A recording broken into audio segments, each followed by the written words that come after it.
속에 만물을 넣으시고 그 만물 가운데 시간을 주시고 그 시간 속에서 우주 만물을 운행하시는 분이 우리가 믿는 하나님이십니다.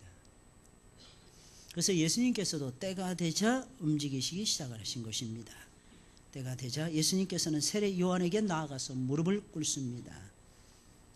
하나님의 아들이신 예수님, 그 하나님의 아들이라고 하는 의미는 그분이 곧 하나님이시라고 하는 뜻이었습니다. 그럼에도 불구하고 세례 요한, 인간에게 나아가서 무릎을 꿇으시고 세례를 받으시면서 공생의 사역을 시작하십니다. 예수님의 이런 모습을 지켜보고 있는 요한은 보라, 세상 죄를 지고 가는 하나님의 어린 양이로다 외쳤습니다. 그러면서 동시에 그는 예수님이 유대인들이 그토록 기다리던 하나님의 아들이시며 메시아이심을 세상에 널리 알렸습니다. 어떻게 알았을까요? 예수님이 세례 요한에게 다가오시고 세례를 받는데 어떻게 예수님이 하나님의 어린 양, 예수님이 하나님의 아들이시요 그들을 죄 가운데서 건져내실 메시아라고 하는 사실을 어떻게 알았을까요? 바로 예수님의 겸손하신 모습 때문이었습니다. 예수님께서 너무나도 겸손한 모습으로 나와서 세례를 받고 물속에 들어가셨다가 올라올 때였어요. 하늘이 열리는 거였어요. 하늘이 열리고 성령이 비둘기같이 실제로 임재하시는 거였어요. 눈에 보이게 비둘기처럼, 성령이 비둘기처럼 임재하는. 그리고 하늘에서는 하나님의 음성이 들려왔어요. 하늘이 열리고 성령이 비둘기같이 실제로 쏟아져 내리면서 장관이었죠. 엄청난 장관이었는데 예수 그리스도께서 세례를 받고 물 위에서 올라오실 때에 하늘과 땅이 순식간에 하나가 되면서 예수 그리스도를 정점으로 해가지고 하늘이 움직이고 예수 그리스도를 정점으로 해서 땅이 움직이는 이러한 대역사를 세례 요한이 보고 있었기 때문입니다. 그때 하늘에서는 음성이 들려오기를 이는 내 사랑하는 아들이요 내 기뻐하는 자라. 너희는 저의 말을 들을지니라 라고 하는 음성이 들려오는 것이었습니다. 이처럼 예수님께서 세례 요한의 증거와 함께 자신을 드러내시자 사람들은 그때부터 예수님이 메시아이구나, 예수님이 틀림없는 하나님의 아들이시구나, 예수님을 믿고 따라가기 시작을 합니다. 오늘 보면 37절에 있는 말씀을 보니까 두 제자가 그의 말을 듣고 예수를 조건을 이라고 말씀하고 있고 43절에서도 예수님께서 빌립에게 직접 말씀하십니다. 나를 좇으라. 이 말을 듣고 빌립은 두말할 필요도 없이 하나님의 음성을 듣고 예수님의 음성을 듣고 그 부르심에 응답을 하면서 기꺼이 예수님을 따라갑니다. 여러분, 신앙이라는 게 도대체 뭐예요? 예수님의 음성을 듣고 그 음성에 반응을 보이고 예수님을 따라가는 것이 참다운 신앙이라는 것입니다. 여기서 쫓는다, 예수님 쫓는다, 따라간다 이런 뜻인 것입니다. 쫓아낸다 이런 뜻이 아니에요. 쫓아낸다 이런 뜻이 아니고 쫓아간다는 것입니다. 쫓아간다는 거하고 쫓아낸다는 말하고는 다릅니다.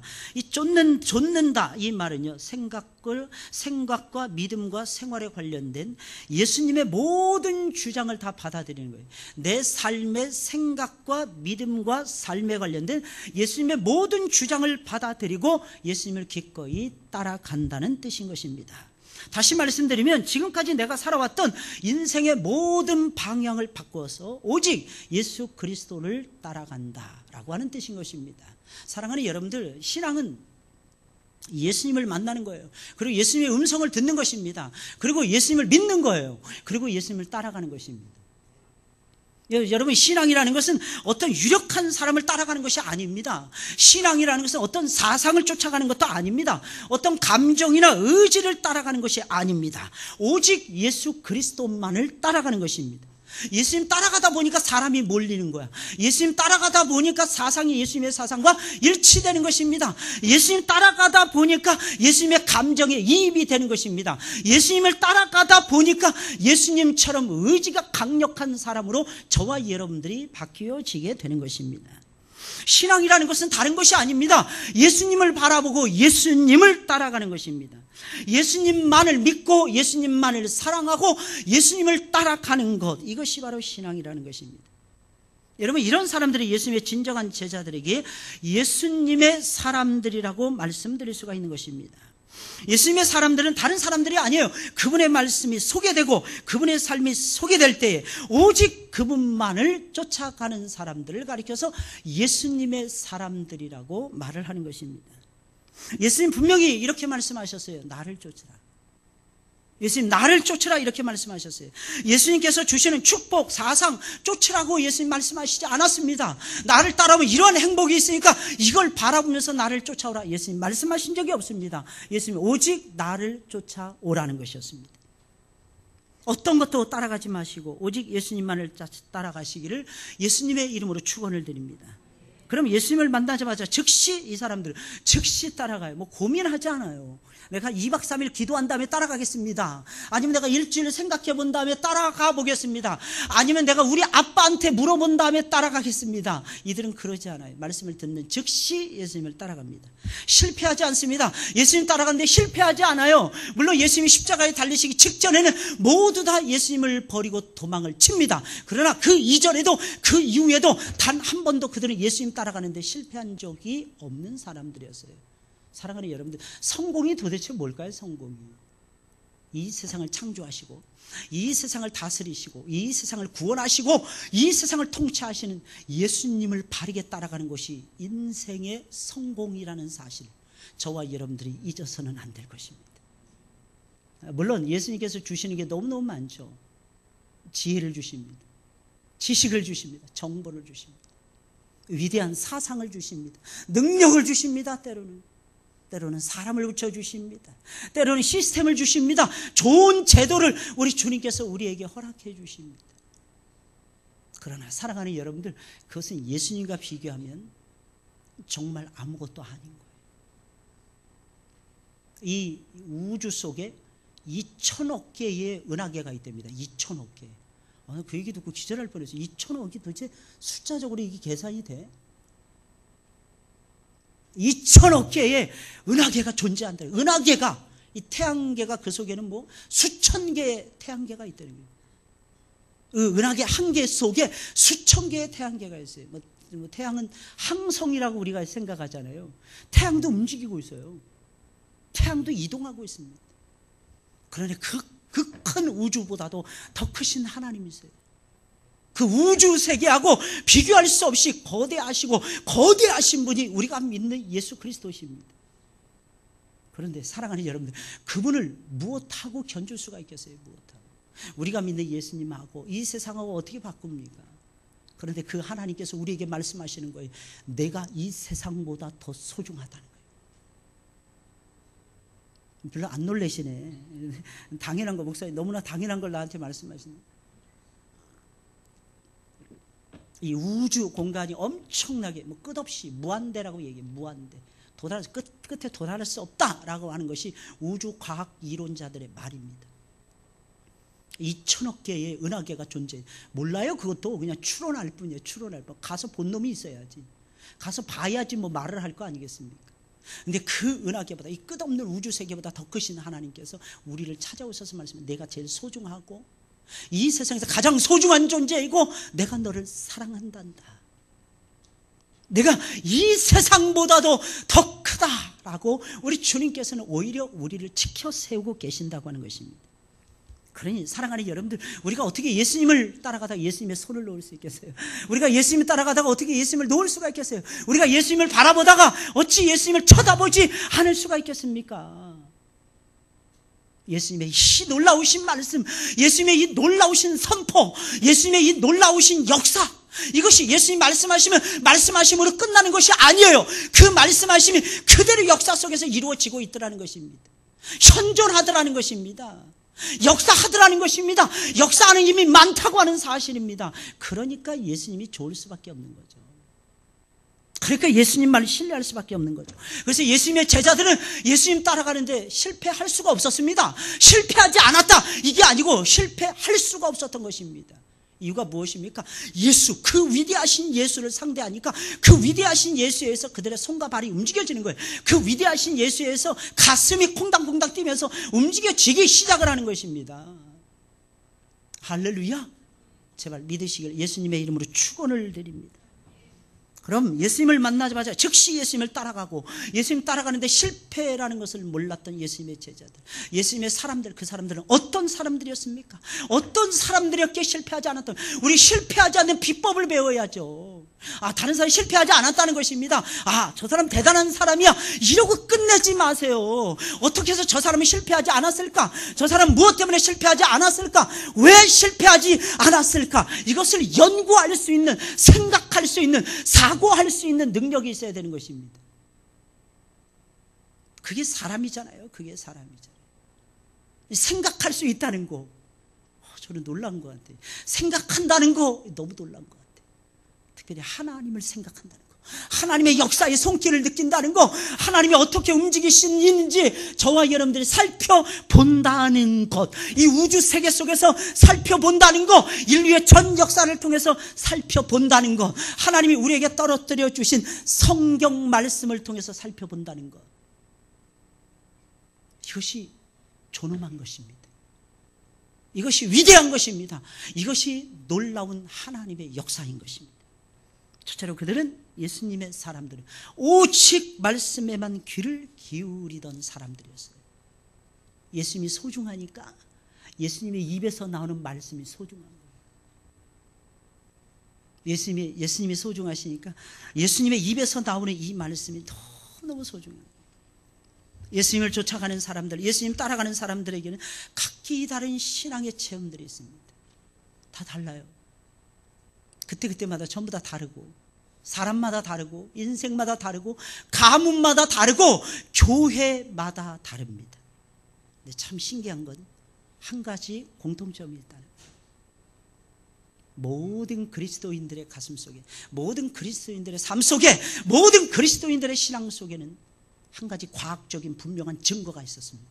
그것이 무엇인 줄 아십니까? 그들은 한결같이 하나님의 말씀에 귀를 기울였다는 것입니다. 창세기 11장 끝부분에 보면 아브라함이 등장해요.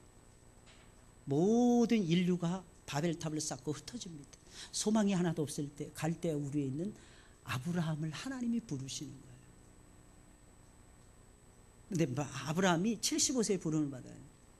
그리고 100년을 하나님과 동행하고 175세에 하나님 부름을 받습니다. 근데 이 175세에 부름을 받았을 때까지 아브라함이 추구했던 사상이 딱 한 가지였어요. 무엇일까요? 하나님의 말씀을 따라 살아가는 것이었습니다. 실패하지 않네요. 실패하지. 사랑하는 여러분들, 하나님의 말씀에 귀를 기울이시고 말씀 앞에 제발 순종하시기를 예수님의 이름으로 축원을 드립니다. 사람들은 이렇게 얘기합니다. 목사님, 저 신앙에 대해서 알고 싶어요. 신앙은 예수님 믿는 거예요. 예수님이 그들을 위해서 돌아가시고 그들을 위해서 부활하시고 예수님께서 하나님 보좌 우편에 앉아 계시면서 그들을 위해서 기도하고 있다는 것을 믿는 것입니다. 그리고 그분의 말씀을 순종하면서 따라가는 것입니다. 이게 신앙입니다. 근데 많은 사람들은 얘기합니다. 다른 것은 없습니까? 다른 것은 없어요. 하나님의 위대한 역사를 체험하기를 원하십니까? 그러면 말씀을 들으셔야 돼요. 말씀을 따라 믿으셔야 됩니다. 말씀을 따라 순복하셔야 되는 것입니다. 할렐루야. 이게 신앙의 ABC예요. 순종하지 않으니까 열매가 없는 거예요. 순종해야 열매가 나타나는 것입니다. 들어야죠. 이 세상이 말씀으로 만들어졌잖아요. 그럼 그 말씀 안에 생명이 있잖아요. 그 말씀이 빛이잖아요. 그 말씀이 저와 여러분들 끌고 가는 대로 따라가 보셔야죠. 그래야 하나님의 역사, 말씀에 따라오는 역사를 경험할 것이 아니겠습니까? 이랬던 사람이 누구예요? 이랬던 사람이 아브라함이에요. 여러분, 다윗은 15세, 16세에 하나님의 부름을 받았습니다. 다윗은 하나님 부름 받은 다음에 무엇을 했습니까? 하나님의 음성을 들어요. 하나님의 말씀에 귀를 기울입니다. 그래서 다윗을 향해서 사도행전에 보니까 사도들은 말하기를 그는 선지자였다, 그는 왕이었다, 이렇게 피리어드를 딱 찍지 않습니다. 그는 선지자였다라는 것입니다. 무슨 뜻이겠어요? 하나님의 백성들, 하나님의 시민들, 하나님의 자녀들은 특징이 있다는 것입니다. 무슨 특징? 하나님의 말씀을 존귀하게 여기고 하나님의 말씀만을 존중히 여기며 말씀만을 따라간다는 것입니다. 이게 하나님 믿는 사람들의 특징이에요. 우리는 생각을 하죠. 내가 하나님을 잘 믿는, 예수님 잘 믿는 훌륭한 신앙인이 되고 싶어. 말씀의 귀를 잘 기울이세요. 제발 말씀 듣는 시간에 졸지 마시고, 말씀 듣는 시간에 딴 생각하지 마시고. 그렇다고 오해하지 마세요. 졸 수도 있겠죠. 피곤하시면 딴 생각할 수도 있겠죠. 고민거리가 많으시면. 그랬다가도 지금도 졸고 계시네 어떤 분이. 이러시면 안 되는데 막 이렇게 소리를 질러대는데, 제가 목이 아파가지고 막 몸이 막 슬슬 춥고 그래가지고 뭘 먹었어요. 그랬더니 이 컨디션에 난조를 부리니 여기 섰는데 아까 막 왔다 갔다 하더라고요. 왔다 갔다 하더라고요. 근데 또 염려하지 마세요. 저는 하나님 붙들어 주시는 거 아시잖아요. 항상 하나님 붙들어 주셔가지고 하나님 절대 손해 안 보신다는 거 아시잖아요. 졸 수도 있죠. 근데 졸다가도 빨리 깨어나셔야 돼요. 딴 생각할 수도 있겠죠. 딴 생각하시다가 빨리 예수님에게 집중하시고 예수님의 말씀에 귀를 기울이셔야 합니다. 그게 이 세상을 만들었어요. 그 말씀이 이 세상을 창조하셨다니까. 아무것도 없는 가운데서. 그래서 사랑하는 여러분들, 있는 상태에서 예수님 말씀 붙들면 얼마나 놀라운 일이 벌어질까 생각해 보셨습니까? 저는 그 말씀이 그렇게 좋아요. 신방하는데, 대신방하는데 5주를 마쳤어요. 5주를 마치면서 사실은 제가 힘들지 않았습니다. 이유가 무엇일까요? 하나님 말씀 붙들고 5주 동안 동행했기 때문입니다. 여러분들은 한 말씀만 듣잖아요. 한 가정에 한 말씀. 저는 5주 동안 수십 가정, 100가정 가까이 돌면서요, 계속 말씀을, 새로운 말씀을 들었습니다. 할렐루야? 할렐루야? 어떤 분이 그러더라고요. 한번 따라다니, 하루 종일 따라다니, 이거 쫓아다니는 게 너무너무 좋다는 거예요. 일주일만 따라다녀 보세요. 그게 쉬운가? 이게 하는 사람은 쉬운데 듣는 사람은 쉽지가 않아요. 듣는 사람은. 원래 교육하는 사람들은 10시간도 떠들어댈 수 있습니다. 근데 앉아서 10시간 듣는 건 정말 힘들어요. 그러니까 여러분들 조는 거 이해는 가요. 왜냐하면 저도 학생 시절이 있었으니까. 물론 한 20여 년 전이었지만 꼭 기억을 하시기 바랍니다. 하나님 말씀하시는 하나님이십니다. 그 말씀을 통해서 역사하시는 거예요. 여러분, 예수님을 따라가는 사람은 공통점이 있었어요. 뭐야? 말씀에 귀를 기울이는 것이었어요. 말씀을 들었다는 것입니다. 베드로도 역시 마찬가지였어요. 안드레가 말을 해주는 것이었습니다. 우리가 메시아를 만났어, 형. 이 말을 듣는 순간에 예수님 앞으로 달려갔습니다. 왜? 메시아를 만났다는 그 말에 메시아를 보고 싶어서 달려갔다는 것입니다. 빌립은 예수님으로부터 직접 너는 나를 좇으라, 거절할 수 없는 예수님의 음성을 듣습니다. 이 거절할 수 없는 음성을 들으니까 어떻게 해요? 거부할 수 있겠습니까? 거부를 못하는 것입니다. 나다나엘은 빌립이 너를 부르기 전에 내가 무화과 나무 아래에 있을 때 보았노라. 예수님이 이 음성을 듣고 예수님을 따르기로 결심합니다. 빌립이 나다나엘의 친구 사이였어요. 벳세다에 살고 있었던 촌놈들이었습니다. 그 중에 그 촌놈들 중에서 촌놈이 빌립이었는데, 이 촌놈이 먼저 예수님 만나니까 눈이 확 떠졌어. 그래서 자기가 가장 사랑하고 아끼는 친구였던 나다나엘에게 쏜살같이 따라가서 메시아 만났어. 어디서? 나사렛에서. 그랬더니 이 나다나엘이라는 사람이 나사렛에서 무슨 선한 게 나. 한번 따라서 해볼게요. 나사렛에서 무슨 선한 게 나. 네, 안 따라 하시네. 따라서 하시는 분들만 따라서 하시네. 찬양대를 보면서 제가 얘기했더니 찬양대만 따라서 하는 거예요. 나사렛에서 무슨 선한 게 나. 근데 우리나라 대통령 전부 다 서울 출신 아니었어요. 경기도 출신 아니었어요. 여기에 우리나라 국민의 한 반이 서울 경기에 몰려서 살고 있는데, 저 지방 사람들이었고 다 섬나라 사람들이었고. 그러니까 대통령이 되려면 일단 섬에서 태어나야 돼. 한국에서는 기본 조건 아니겠어요? 이게 참 신기한 것 같아요. 오히려 토백이들이, 서울 토백이들이, 경기도 토백이들이 밀립니다. 시골 사람들에게. 이상하게 왜 그런지 잘 모르겠어요. 왜 그러는지. 여러분들 어떠십니까? 이게 나다나엘의 생각이었어요. 나사렛에서 무슨 선한 게 나냐는 거예요. 쉽게 말하면 우리가 생각하는 좋은 대학교, 좋은 직장에서 웬만한 좋은 인물들이 날 것처럼 생각을 할 때가 너무 많아요. 물론 그렇게 되겠죠. 그러나 반드시 꼭 그렇게 된다는 보장은 없습니다. 하나님의 은혜로 되는 거예요. 근데 그때 빌립이 아무 말도 하지 않고 딱 한마디 합니다. 와봐. 와서 한번 보자. 그럽니다. 그 말에 이끌려서 나다나엘이 옵니다. 나다나엘이 오자마자 예수님께서 말씀하시는 거예요. 그 속에 간사한 것이 없고 뭐 어쩌고저쩌고 막 얘기하면서 예수님께서 말씀하시는, 빌립이 너를 부르기 전에 내가 무화과 나무 아래 있을 때 보았어. 예수님이 이 음성을 들려줍니다. 이 무화과 나무는 어디에 있는 거냐면 허허 벌판에 있는 거예요. 동서남북 산이 하나도 없는 거예요. 사방이 휑하니 뚫려 있는 거예요. 누군가 나를 보고 있는지 아는 곳이었어요. 나다나엘이 빌립이 만나기 직전에 나다나엘은 경건한 사람이었어요. 그래서 무화과 나무 아래에서 하나님의 말씀을 묵상하며 하나님 앞에 기도하며 이스라엘의 왕이 오시기를 기다리고 있었더라는 것입니다. 이게 나다나엘의 삶이었어요. 근데 주변을 아무리 둘러봐도 나다나엘을 쳐다보는 사람이 아무도 없었던 거야.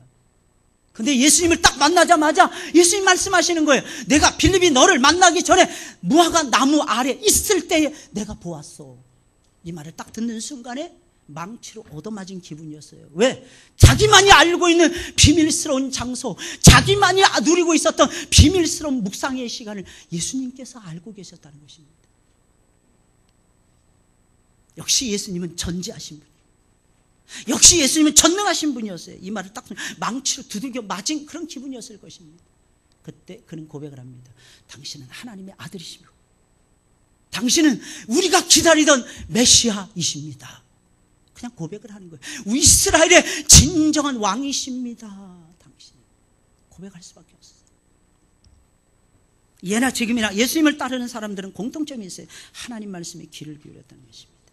그럼 우리가 듣고 있는 이 말씀이 하나님의 말씀인지 아닌지 무엇을 통해서 알 수 있습니까? 이 말씀에 담겨져 있는 내용을 통해서 알 수 있는 거예요. 그 내용이 무엇입니까? 그 내용은 예수님에 관한 내용이에요. 예수님에 관한 내용이 있으면 그것은 분명히 하나님의 말씀인 것입니다. 예수님의 탄생, 예수님의 성장, 예수님의 사역, 예수님의 죽으심, 예수님의 부활, 예수님의 함께하심, 예수님의 기도하심, 예수님이 우리를 사랑하심, 예수님이 우리를 축복하심, 예수님이 우리를 인도하심, 목자가 되어서, 그것도 선한 목자가 되어서 우리에게 생명 주시고 풍성하게 주시는 그 놀라우신 은총, 이게 들어있는 말씀이 하나님의 말씀이라는 거예요. 왜? 말씀의 중심은 예수님이에요. 말씀의 핵심은 예수님이십니다. 창세기부터 요한계시록까지 66권의 말씀이 지나가고 있습니다. 예수님이 창조의 하나님이 창조예요. 창세기입니다. 예수님이 구원의 하나님으로 등장하는 것이 출애굽기입니다.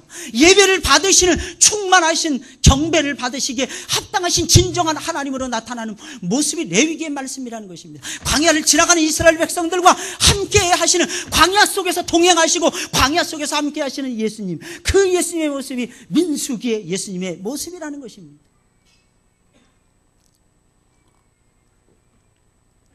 이스라엘 백성들이 40년 광야를 지나가면서 마지막에 모압 평지에서 들려주었던 위대한 말씀, 이것이 바로 신명기의 말씀, 도이트로놈이라고 하는 신명기의 하나님의 말씀이었습니다. 그때 예수님은 말씀하시는 하나님으로 우리에게 다가온 것입니다.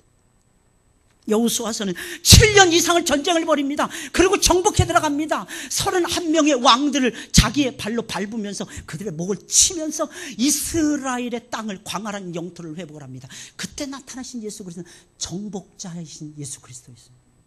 정복자이신 예수 그리스도. 사사기의 예수 그리스도는 심판하시는 하나님, 자기 백성이 부르짖어 기도하면 응답해 주시는 하나님, 구원의 하나님, 심판과 동시에 구원을 펼쳐가시는 예수 그리스도의 모습.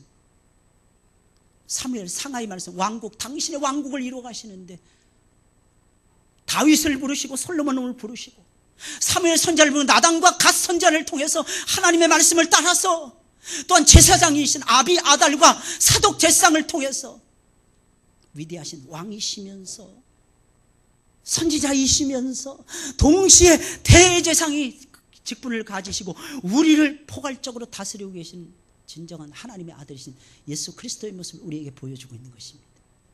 시편의 말씀, 모든 비탄 가운데 슬픔 가운데 젖어 있는 이스라엘 백성들을 위로하시는 하나님, 그 속에서도 메시아의 꿈을 담아주시는 메시아로 오실 예수 그리스도, 때로는 비탄에 잠기고 때로는 슬픔에 잠기고 때로는 절망에 휩싸일 때 너희는 나를 쳐다보라, 내가 너희와 함께할 것이니라. 이게 시편, 잠언, 전도서에 나와 있는 실제 삶 속에서 실제로 우리의 왕이 되어서 우리의 삶을 끌고 가시는 왕이신 예수 그리스도. 이사야를 통해서 하나님께서 보여주신 십자가에 달려 죽으시는 예수 그리스도, 부활하신 다음에 가장 높은 곳에 올라가셔서 하나님께서 높여주심으로 말미암아 수많은 영혼들, 그것도 이스라엘 백성들뿐만 아니라 열방을 치유하면서 열방을 하나님께로 이끌어 가시는 위대한 세상의 군주가 되시는 예수 그리스도. 이게 이사야서의 말씀입니다. 자기 백성 멸망 앞에서 울고 계시는 예레미야 선지자가 밝히시는 눈물의 선지자의 모습을 갖고 계시는 예수 그리스도의 모습. 그러면서도 그 발강가에서 울지 아니하고 영원한 영광, 영원한 기쁨을 안겨주시는 에스겔서에 나타나신 영광의 그리스도. 더 나아가선 다니엘의 역사 속에서 실제로 왕들을 세우고 패하기도 하시고 모든 삶의 인간의 세밀하게 역사하시는 심판주 하나님이 되시는 예수 그리스도. 이게 다니엘서가 우리에게 보여준 예수 그리스도의 모습입니다. 12권의 소선지서를 통해서, 호세아를 통해서 사랑이 많으신 하나님, 요엘을 통해서 비전을 주시는 하나님 아버지, 아모스를 통해서 하나님께서 이 세상에 가장 필요한 것은 하나님의 말씀이고 하나님의 공의이니라, 하나님의 사랑이라고 착각하고 있는 이스라엘 백성들에게 말씀을 통해서 공의를 일깨워 주시는 위대하신 하나님, 위대하신 예수 그리스도. 이것이 쭉 지나가면서 말라기서에 가면 말라기는 나의 사자라고 하는 뜻입니다. 나의 사자를 보내서 당신의 백성들을 절대로 놓치지 아니하시고 구원해 가신다고 하는 위대한 말씀의 본체가 되시는 예수 그리스도를 우리에게 남기고 구약의 종지부를 딱 찍습니다. 그리고 신약의 예수 그리스도, 마태, 마가, 누가, 요한복음을 통해서 왕이신 예수 그리스도, 마가복음을 통해서 종이신 예수 그리스도, 누가복음을 통해서 인자 되신 예수 그리스도, 요한복음을 통해서 최고의 왕이신 예수 그리스도, 온 세상의 구주가 되시는 예수 그리스도, 그 예수 그리스도에 대해서 설명을 하시다. 그 예수 그리스도를 따라가는 사람들에 의해서 교회가 어떻게 세워질 것인가, 교회의 주인 되신 예수 그리스도, 이게 사도행전입니다. 로마서부터 교회의 진정한 세밀한 주인이 되신 예수 그리스도를 우리에게 다 들려주는 것입니다. 그러다가 요한계시록에서 온 세상을 심판하실 예수 그리스도, 마지막에 재앙을 내리시는데, 처음에는 인재앙, 첫째 인을 뗄 때, 둘째 인을 뗄 때, 셋째, 일곱째 인까지 딱 되고, 대접재앙, 나팔재앙, 그리고 대접재앙. 대접재앙은 마지막 쏟아붓는 재앙을 얘기하는 거예요. 그러면서 새하늘과 새 땅을 도래시키시는 위대하신 하나님, 최고의 영광의 구주가 되신 예수 그리스도, 그분이 구름 타고 오실 것이라고 외치시는 예수 그리스도, 이게 성경의 요약인 것입니다. 그러니 사랑하는 여러분들, 우리가 어찌 성경을 안 읽을 수가 있고, 성경을 안 볼 수가 있고, 성경을 안 믿을 수가 있고, 성경을 안 따라갈 수가 있겠습니까? 말씀하시는 하나님. 성경이 완성된 이후에도 수많은 주의 종들을 보내서 말씀을 선포하시는 예수 그리스도, 말씀의 본체가 되시고 말씀을 선포하시고 말씀의 주창자가 되시는 예수 그리스도. 사랑하는 여러분들, 믿으시길 예수님의 이름으로 축원을 드립니다. 두 번째로, 예수님을 따라가는 사람들은 한결같이 예수님께만 집중하고 예수님께만 관심을 기울이는 사람들이었습니다. 보면 38절에 있는 말씀, 예수께서 돌이켜 그 좇는 것을 보시고 물어가라사대 무엇을 구하느냐. 예수님 딱 만나잖아요. 그럼 예수님께서 여러분들에게 묻는 말씀이 있습니다. 무엇을 원하느냐? 여러분, 무엇을 원하십니까? 예수님이 이렇게 빨리 대답하세요. 늦게 망설이다가 예수님이 지나갔어 이러실 수도 있어. 그러니까 빨리빨리 대답하세요. 무엇을 구하느냐? 예, 하나님, 이 세상을 나에게 주세요. 빨리빨리 대답하세요. 하나님, 내가 낫기를 원하나이다. 빨리빨리 대답하세요. 그래야지 치료해 주십니다. 하나님, 거대한 기업을 이루게 하세요. 선교적 기업을 이루게 해주세요. 빨리빨리 대답하세요. 최고의 자리, 최고의 CEO에 오르게 해주세요. 빨리빨리 대답하세요. 그때 예수님의 제자들은 뭐라고 대답을 했느냐? 라피어, 어디 계십니까? 무엇을 구하느냐? 이 사람들이 뭔가를 찾아가지고 예수님을 따라가고 있는 거예요. 자식이 잘 되는 거, 자식이 좋은 대학에 들어가는 거, 자식이 좋은 직장에 들어가는 거, 떵떵거리고 땅땅거리고 잘 사는 거, 좋은 아내를 만나고 좋은 남편을 만나서 신령한 삶을 살아가는 거, 원하는 게 많을 것입니다. 그런데 제자들은 답을 하는 거 보세요. 라삐어, 어디 계십니까? 이게 무슨 말인지 아십니까? 우리는 주님을 구합니다. 우리에게 필요한 게 너무너무 많습니다. 그러나 주님이 가장 필요하신 분입니다. 주님 한 분만으로 충분합니다. 고백을 하는 거예요. 주님, 난 주님 한 분만으로 충분합니다. 많은 사람들이 예수님 따라가다 실패합니다. 이유가 무엇일까요? 예수님 외에 다른 것을 원합니다. 그러나 기억하세요. 천하 인간이 구원을 얻을 만한 다른 이름을 주신 적이 없었어요. 우리의 삶을 윤택하게 끌어갈 수 있는 분은 나사렛 예수 그리스도, 그분 한 분뿐이라는 사실을 저와 여러분들이 기억하셔야 될 것입니다. 처음 제자들은 인생을 즐기며 살았던 최고의 인물들이었어요. 한결같이 예수님에게 집중했어요. 한결같이 예수님을 나누었어요. 예수님을 나누잖아요. 여러분, 전도는 예수님을 나누는 것입니다. 믿든지 안 믿든지 예수님을 나누세요. 교회 가면 좋습니다. 마음이 평안합니다. 두 번째인 것입니다. 세 번째에 불과한 것입니다. 최고는 예수님이 당신을 사랑하십니다. 그래서 예수님이 십자가에 달려 죽으셨던 것입니다. 이게 복음이에요. 이게 복음이에요. 예수님의 제자들의 가슴 속에는 예수님만 들어있었어요. 랍비 어디 계십니까? 예수님 계신 곳에 가겠다는 뜻이에요. 예수님 따라가겠다는 뜻입니다. 예수님만으로 충분합니다. 필요 충분하십니다. 이 일에 맨 처음 앞장섰던 사람이 안드레였어요. 나중에 그의 형인 베드로가 훨씬 더 선하고 아름다운 지위에서 주의 일을 감당을 했지만 시작은 안드레부터 시작된 거예요. 저는 생각하기를 베드로의 모든 영광은 다 안드레의 것이었을 것입니다. 안드레라는 이름에 뜨는 영어로 앤드류라는 이름이에요. 앤드류. 그래서 서양 세계에 가면 앤드류라는 이름이 그렇게 많아요. 조수아라는 이름이 그렇게 많아요. 여우수아, 조수아. 애들 부르잖아요. 학교 방과 끝나잖아요. 그러면 서양 세계에서 이렇게 살다 보면 조수아, 조수아 막 부르잖아요. 자기 아들 찾는 거예요. 앤드류, 앤드류 막 이렇게 찾아냅니다. 징글징글해. 매일 들어요. 앤드류, 조수아. 근데 이놈들이 또 망나니야. 여우수아, 앤드류, 안드레처럼 이렇게 살지 못해. 이렇게 살지 못하니까 이렇게 살라고 부모가 이름을 그렇게 지어줬던 거야. 애들이 어려서는 개판인 거지 그냥. 앤드류, 앤드류. 근데 앤드류라는 이름의 뜻이 참 좋습니다. 이건 남자답다 이런, 남자답다. 강인하다 이런 뜻이에요. 강인하다, 남자답다. 여러분, 남자다운 게 뭐예요? 예수님을 누구 앞에서든지 선포하는 게 남자다운 거예요. 누구 앞에서든지. 한국의 유명한 대형교회 목사님이신데 최근에 동영상이 막 떠드는데 어디 불교 무슨 학교에 가서 무슨 강연을 했던 모양이에요. 불교에도 구원이 있다고 얘기를 하더라고요. 와, 난 너무 무서웠어요. 석가모니는 35세에 득도합니다. 30살에 출가했습니다. 5년 동안 모래 사막, 모래 언덕, 산을 넘고 강을 건너고 바다를 건너고 온갖 체험을 다 하다가 열반의 경지에 들어갔다고 우리가 알고 있습니다. 35세에 보리스 나무 아래서 득도했어요. 맞습니다. 그 득도라는 것이 무엇인지 아십니까? 아무것도 느낄 수 없는 무아지경이었어요. 석가모니 상당히 정직한 사람이었어요. 아무것도 느끼지 못했죠. 그래서 나는 아무것도 느낄 수 없습니다. 득도라는 것이 무엇입니까? 아무것도 느끼지 못하는 것입니다. 그러나 천국은 생생하게 살아있어요. 이거 기억하셔야 됩니다.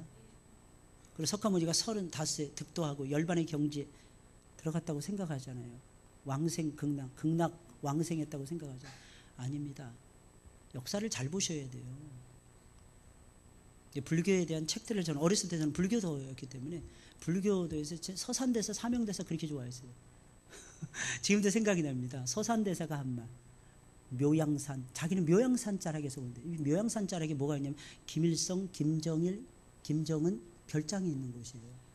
한반도에서는 이 서산대사가 이렇게 표현했어요. 지리산은 장엄하긴 하나 화려하지 않고, 금강산은 화려하긴 하나 장엄하지 않고, 화려하긴 하나 장엄하지 않대. 금강산의 특징. 묘양산은 장엄하기도 하고 화려하기도 하다. 그래서 묘양산에다 별장을 짓는 거예요. 할렐루야. 묘양산에다. 서산대사의 그 말, 지금 원효대사 너무 좋아했어요. 정토정을 주청했다. 제가 너무나도 존경했던 히어로, 제 인생에서 히어로들이었어요. 예수님 만나기 전까지. 나중에 찾아보니까 이분이 35세 득도는 했는데 80세에 무덤을 남기고 죽었습니다. 무덤을 남기고 죽었어요. 늘 말씀드리죠. 공자, 우리 공자 생각하죠. 하루는 공자의 제자가 공자에게 찾아서 물었답니다. 선생님, 사람이 죽으면 어떻게 됩니까? 공자왈 예끼누마, 살아서 일도 다 모르는데 죽어서 일을 나한테 어찌 말하라고 하느냐. 이게 공자의 대답이었습니다. 기억하셔야 됩니다. 그러나 예수님은 나이 30에 예수님 말은 내가 곧 길이요 진리요 생명이니 나로 말미암지 않고는 아버지께로 올 자가 없느니라. 아버지께로 올 자. 나이 30살. 왜? 예수님은 하나님의 아들이셨기 때문입니다. 신성모독이다. 옷을 대제사장이 찍습니다. 가야바가. 참남하다, 참남하다. 내 골 때리는 일을 겪었다 이거예요. 대제사장이. 내가 봤을 때 그때 가장 골 때리셨던 분이 예수님이셨을 거예요. 왜? 그 사람은 피조물이었고 예수님은 창조주 하나님이셨습니다. 내가 너를 만들었는데. 단지 사람의 몸을 입고 우리 가운데 예수님이 찾아오셨을 뿐입니다. 그렇다고 해서 똑같이 사람이라고 생각하시면 착각이고 오산이고 오해인 것입니다. 사랑하는 여러분들, 가장 남자다운 사람 무엇입니까? 예수 그리스도, 예수가 그리스도라고 외치는 사람이 가장 남자다운 사람이에요. 진리를 선포하는 사람, 진리를. 그러다 욕도 먹죠. 군대 가서 제가 노래 부르라 해서 찬송가 불렀더니 돌 날라오더라고. 이 새끼가 어디서 이런 노래를 부르냐고. 끝까지 불렀어요. 끝까지 불렀더니 막 욕을 더 하더라고, 어떤 사람이. 그래서 끝까지 불렀어요. 나하고 상관없으니까. 내 주 예수 그리스도는 불러야 되니까. 나중에 보니까 어떻게 얘기하다가 고향이 똑같은 거예요. 알고 봤더니 우리 형님 친구였어. 와, 완전히 판세가 뒤집어지더라고. 그냥 돌 던졌던 사람이 빵 가져오고 막 그냥 뭐 같은 생기면 저한테가 다 갖다 주는 거예요. 할렐루야. 이게 하나님 살아계시네. 하나님 살아계시네. 그리고 남자들은 운동할 때 절대로 봐주면 안 됩니다. 봐준다. 제가 탁구 칠 때였는데 부목사 시절이었어요. 담임 목사한테 져주지 않았다고 막 화를 내더라고. 그 다른 목사님이, 우리 목사님은 그러지 않았는데 다른 목사님이. 그래서 제가 웃었습니다. 제가 고개 숙이면서 그랬어요. 남자는 운동할 때 정정당당해야 되지 않습니까? 제가 그렇게 지면은 목사님 기분 나빠하시잖아요. 뭐 그런 게 어디 있어요, 우리. 남자는 딱딱 붙었을 때는 정정당당하게 붙어야 되는 거야. 할렐루야. 그리고 남자는 특히 말씀에 대해서 적나라하게 외쳐야 되는 것입니다. 예수가 그리스도라고 외쳐야 되는 것입니다. 뭐 사람이 있든지 없든지. 저 30년 전에 대학 들어갔어요. 그때는요, 술 안 마시면 그냥 맞습니다. 두들겨 맞았어요. 어디서 예수 얘기해? 막 이랬습니다. 그래서 저는요, 사이다, 콜라. 술자리에 가가지고. 저는 술 안 마십니다. 왜 안 마시냐? 술을 싫어하냐? 아니, 좋아합니다. 근데 예수님 때문에 안 마십니다. 그랬더니 놀래더라고요. 그랬더니 선배가 인상을 퍽 쓰더니 한다는 소리가, 여기 아줌마 사이다 한 병. 그러더라고요. 그래서 딱 그분이 선배였어요. 졸업. 제가 세종대학교 호텔 경영학과를 나왔잖아요. 특히 놀기 좋아하는 놈들이, 아주 기질 희한한 놈들이 학과에 많이 왔어요. 근데 하나님 지켜주시더라고요. 한 대도 안 맞아봤어요. 하나님 지켜주시니까. 할렐루야. 기억하셔야 됩니다. 예수는 그리스도십니다. 예수님을 선포하셔야 돼요. 예수님을 나타내셔야 됩니다. 빌립도 마찬가지였습니다. 나사렛 예수를 증거하는 거예요. 그러니까 나다나엘을 전도하는 거예요. 그래서 12제자의 반열에 들어갔어요. 셋째로, 예수님의 사람들은 속에 간사한 것이 없는 사람들이었어요. 이게 무슨 말이에요? 거짓이 없는 사람들. 그럼 본래부터 이랬을까요? 아니었어요. 그럼 어떻게 해서 속에 간사한 것이 없어졌을까요? 나다나엘 원래 간사한 놈이었어요. 왜? 사람은 다 간사해요. 간사하다는 게 무슨 말입니까? 거짓이 많다는 거예요. 여러분, 거짓이 많죠. 제일 큰 거짓말. 얘는 거짓말을 안 해. 이게 제일 큰 거짓말. 다 거짓말이에요. 다 거짓말.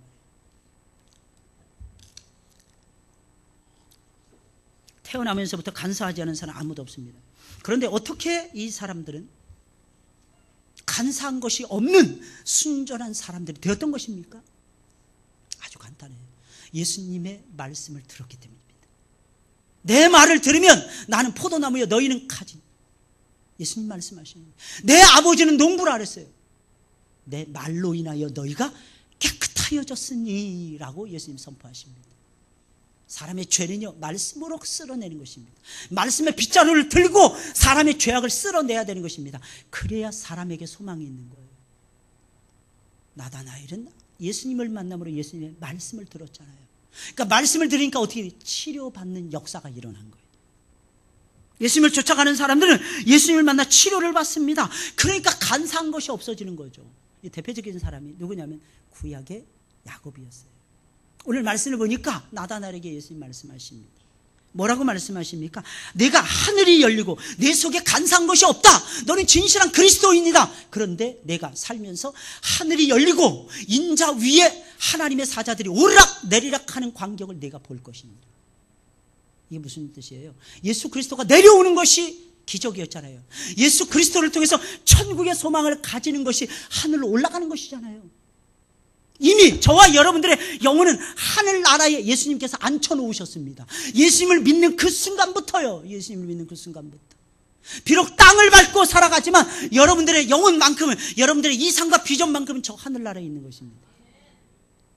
근데 이 체험을 제일 먼저 했던 사람이 누구냐? 야곱이었어요. 야곱은 간사한 놈이었어요. 거짓말 잘하는 놈이었어요. 사기꾼이었어요. 그래서 그 이름이 야곱이었습니다. 형의 발뒤꿈치를 잡고 나온 놈이에요. 간사한 놈, 못된 놈, 나쁜 놈, 거짓말하는 놈, 온갖 나쁜 미사유가 다 이놈한테 다 붙여졌습니다. 그의 인생 절반, 반환점을 돌 때까지. 77세에 형의 칼날을, 서슬 씹어는 에서의 칼날을 피해가지고 바다나라로 도망가다가 베델에서, 베델은 하나님의 집이잖아요. 베이트는 집이고 엘은 하나님입니다. 하나님의 집에서 하나님을 만나는 체험을 합니다. 그때 꿈속에서 보는 거예요. 하늘 위에서 사닥다리가 내려서 땅에 닿는 거예요. 그 사닥다리는 예수 그리스도입니다. 하늘과 땅을 연결시킬 수 있는 분은 만왕의 왕이신 예수님밖에 없습니까? 그 위에 사자들이 오르락 내리락 하는 거예요. 이 광경을 보고 달라지기 시작을 했어요. 사자들이 오르락 내리락 하는, 이 무슨 뜻이겠습니까? 우리가 하나님 앞에 드리는 예배, 우리가 하나님 앞에 드리는 기도, 우리가 하나님 앞에 드리는 예물, 이것을 사자들이 금대접에 받아가지고, 금양대에 받아가지고 하나님께로 올라가는 것입니다. 사자들이 왔다 갔다 하는 그 사닥다리가 누구냐? 예수 그리스도라는 거예요. 그 사자들이 다시 내려옵니다. 왜 내려올까? 하나님의 응답을 받아가지고 우리에게 축복해 줘야 되니까. 그러니까 지금 예배를 드릴 때 천사가 제일 분주합니다. 보이십니까? 안 보이면 말고, 안 보이면 말고. 이게 보여져야 되는데, 이게 보여져야 됩니다. 사람들은 예배 드릴 때 맨날 주변만 들어. 오늘 누가 왔네 안 왔네 이것만 셉니다. 사람 오고 가고 가는 게 이게 중요한 게 아니고 천사가 오고 가는 게 중요한 거예요. 사람이 오고 가는 중요한 날은 6월 첫째 주만 중요한 거야. 할렐루야. 사람들이 많이 올 수 있도록, 많이 올 수 있도록. 새신자들이 오는 게 중요해요. 왜냐하면 천국에서 새신자들이 오잖아요. 그럼 천국에서 잔치, 거대한 잔치가 벌어지는 거예요. 할렐루야. 정말이 정말 그냥 제가 그냥 드리는 상상 속에 지어낸 소설 이야기를 드리는 것이 아니고 실제로 그렇게 역사하는 거예요. 그 이후로 야곱은 이스라엘이 됩니다. 물론 20년 후에 야복강에서 천사가 씨름하면서 이스라엘 이름은 봤습니다. 근데 그 다음부터는 이스라엘이었어요. 이스라엘, 하나님과 겨루어서 이겼다 하는 것입니다. 이스라엘. 새로운 이름을 딱 받습니다. 그래서 어떤 존재로 바뀌어요? 맨날 남이 거 어떻게 하면 차지할까? 남이 거 어떻게 하면 빼앗을까? 요거 궁리하는데 야곱이 대장이었어. 그래서 형도 속이고 아버지도 속여, 다 속였어. 에브리바디 다 속여. 자기가 만나는 모든 족속들은 다 속여. 그러다가 진짜 잘 속이는 속임수의 대왕인 바단 아람에서 이상한 놈을 만납니다. 그 이상한 놈이 누구예요? 자기 외삼촌 라반이라는 놈이었어요. 역시 원수는 어디에서 만나요? 외나무 다리에서 만나는 거야. 내가 악하잖아요. 그럼 누구 만나? 악한 놈 만나요. 내가 선하잖아요. 누구 만나요? 선한 놈 만납니다. 선한 사람 만납니다. 선한 사람만. 목사님, 근데 나는 왜 이렇게 지금까지 이런 사람, 아직 선한 것이 덜하니까 하는 거지. 아직 선한 것이 덜하니까 그런 거죠. 나중에는 야곱이 어떤 사람으로 바뀌어지냐? 어디를 가나 축복해주는 사람으로 바뀌어요. 축복. 내가 험악한 세월을 130년을 살았습니다. 그리고 17년을 애굽에서 사는데, 그때 130세에 야곱이 바로 왕을 만납니다. 당시에 바로는 지금 현재 미국의 대통령 버금가는, 아니 그 이상이에요. 그 이상. 절대 군주였으니까. 근데 그 바로가 뭐가 부족하겠어요? 야곱의 눈이 떠진 거예요. 야곱의 눈이. 저 영혼이 하나님을 모르니까, 저 영혼이 예수님을 모르니까 불쌍하더라는 거예요. 그래서 내가 험악한 나그네 세월을 130년 살았습니다. 그러면서 바로를 축복해 주는 거예요. 그 축복의 핵심은 뭐였을까? 히브리인들의 하나님을 소개하고 조상들의 험악한 삶을 이끌었던 진정한 살아서 역사하시는 여호와 하나님을 소개하는 내용이었을 것입니다. 이게 다른 거예요. 여러분들 어디를 가나 줄 게 있죠, 그죠? 뭘 주시렵니까? 예수, 귀한 예수, 예수님의 말씀, 예수님의 사랑, 예수님의 축복, 예수님의 은혜. 그러면서 세상을 축복하는 여러분들이 되시길 주님의 이름으로 축원을 드립니다. 우리 찬송 부르면서